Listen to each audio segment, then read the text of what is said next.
Hello friends, मेरा नाम पवन शर्मा है। आज से हम जनरल साइंस की जो क्लासेज है वो स्टार्ट करने जा रहे हैं। जनरल साइंस के सभी एग्ज़ाम्स के अंदर क्वेश्चन पूछे जाते हैं, तो जनरल साइंस में भी हम आज स्टार्ट करने जा रहे हैं फिजिक्स के बारे में। फिजिक्स का सबसे इम्पोर्टेंट टॉपिक जो है वो प्रकाशिकी होता है। फिजिक्स का सबसे इम्पोर्टेंट जो टॉपिक है वो प्रकाशिकी होता है, और प्रकाशिकी को इंग्लिश के अंदर ऑप्टिक्स के नाम से जाना जाता है।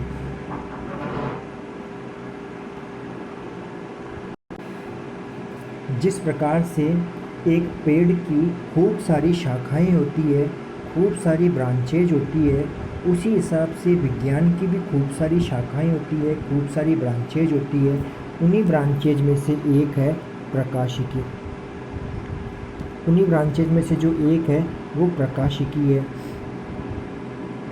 अब देखिए प्रकाशिकी क्या चीज़ होती है, इसकी परिभाषा हम देखते हैं। यानी विज्ञान की वह शाखा जिसमें प्रकाश के गुण व प्रकाश की प्रकृति का अध्ययन किया जाता है, उसे प्रकाशिकी कहा जाता है। तो एक लाइन में यूँ बोल सकता हूँ कि विज्ञान की वह शाखा जिसमें प्रकाश के गुण व प्रकाश की प्रकृति आदि का अध्ययन किया जाता है, उसे प्रकाशिकी कहा जाता है। तो सबसे पहले अपन एक पहला वर्ड देखते हैं प्रकाश के बारे में। यानी प्रकाश जो है वो क्या होता है, प्रकाश को इंग्लिश के अंदर लाइट कहा जाता है। ठीक है, तो एक बार मैं यूँ बोल सकता हूँ कि प्रकाश जो है वो एक प्रकार की ऊर्जा होती है। प्रकाश जो है वो एक प्रकार की एनर्जी होती है, जिससे हमें जो वस्तुएं हैं वो दिखाई देती है। यानी प्रकाश एक प्रकार की ऊर्जा है जिससे हमें वस्तुएं दिखाई देती है। प्रकाश वह ऊर्जा है जिससे दृष्टि संवेदना उत्पन्न होती है और जिसके कारण वस्तुएं दिखाई देती है। अब देखिए प्रकाश एक प्रकार की ऊर्जा कैसे होती है, एक एग्जाम्पल की सहायता से हम समझते हैं।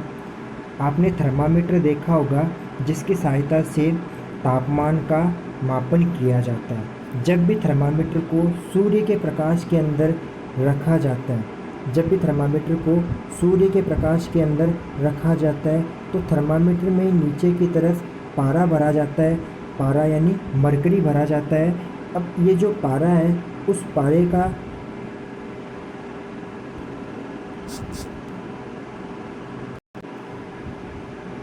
का स्तर थोड़ा सा ऊंचा हो जाता है, अर्थात पारे का स्तर चढ़ जाता है। तो मैं यूँ बोल सकता हूँ कि प्रकाश जो है उसी प्रकाश के कारण ही इसी पारे का स्तर ऊंचा हो गया है, अर्थात प्रकाश जो है वो एक प्रकार की ऊर्जा होती है।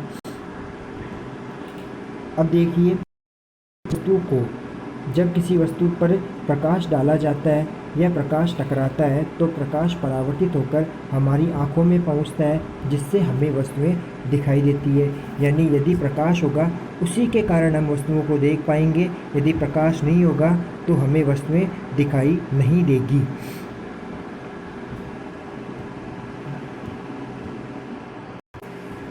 जैसे अपने पास में एक कोई वस्तु है, ये जो है वो कोई वस्तु है, कोई भी वस्तु हो सकती है। यहाँ पर सूर्य है, ये जो सूर्य का प्रकाश है वो इस वस्तु के ऊपर गिरता है। देन उसके बाद में ये जो वस्तु है वो कुछ प्रकाश का अवशोषण कर लेती है, और जो कुछ प्रकाश है उस प्रकाश का पुनः परावर्तन कर देती है।